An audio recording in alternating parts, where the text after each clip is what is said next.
ICC টি-20 বিশ্বকাপের মতো টুর্নামেন্টের আগে দল থেকে বাদ পড়েন মেহেদী হাসান মিরাজ। যোগ্যতা থাকার পরও খেলা হয়নি এই অলরাউন্ডারের। সেই সময় মনের কষ্ট লুকিয়েছিলেন তিনি ব্যাটিং আর বোলিং প্র্যাকটিসের মাধ্যমে।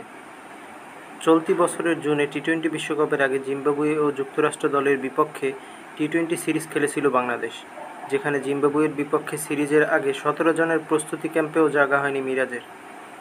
পরে বিশ্বকাপের দলে জায়গা না পাওয়া মিরাজের সঙ্গে কথা হয়েছিল তৎকালীন বাংলাদেশ ক্রিকেট বোর্ডের সভাপতি নাজমুল হাসান পাপনের। সেই সময় বিসিবি প্রধানের সঙ্গে কী কথা হয়েছিল তা একটি গণমাধ্যমে দেয়া সাক্ষাৎকারে মেহেদী হাসান মিরাজ জানিয়েছেন। যখন টি-20 বিশ্বকাপে ছিলাম না, তখন আমার সঙ্গে বিসিবি সভাপতি নাজমুল হাসান পাপনের কথা হয়েছিল। তিনি জানতে চেয়েছিলেন দলের সঙ্গে যেতে চাও কিনা। তখন পাল্টা প্রশ্ন করেছিলেন মিরাজ, 15 জনের দলে আমাকে রাখা হচ্ছে কিনা। বোর্ড প্রধান আমাকে বলেছিলেন 17 জনের দলের সদস্য হতে, দলের সঙ্গে থাকতে। আন্তর্জাতিক টি-20তে মিরাজের সর্বশেষ দেখা গেছে গত বছর জুলাইয়ে। সিলেটে সেই ম্যাচ ছিল আফগানিস্তানের বিপক্ষে, সিরিজের দ্বিতীয় টি-20। সেই সিরিজের পর এই বছরে বিপিএলে ফরচুন বরিশালের হয়ে খেলেছেন মিরাজ। বিপিএলে বরিশালকে প্রথম শিরোপার স্বাদ পাইয়ে দিতে ব্যাটে বলে অসাধারণ পারফরম্যান্স করেছিলেন তিনি। মিরাজের মতে ভালো খেললেও টি-20 সংস্করণ থেকে যেভাবে বাদ পড়েছিলেন সেটি তার কাছে যৌক্তিক নয়।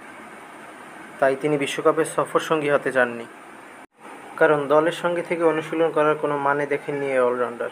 মিরাজ বলেন, 17 জনের সদস্য হয়ে যেতে চাইনি, কারণ আমার মনে হয়েছে ওটা আমার জন্য ক্ষতি হবে।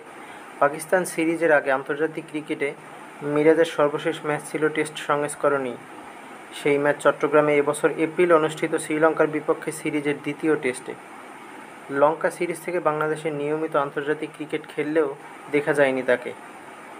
4 মাসের বিরতির পর পাকিস্তানের বিপক্ষে 2 ম্যাচের টেস্ট সিরিজে 10 উইকেট ও 155 রানের অলরাউন্ড পারফরম্যান্স হয়ে সিরিজ সেরা হয়েছেন মেহেদী হাসান মিরাজ।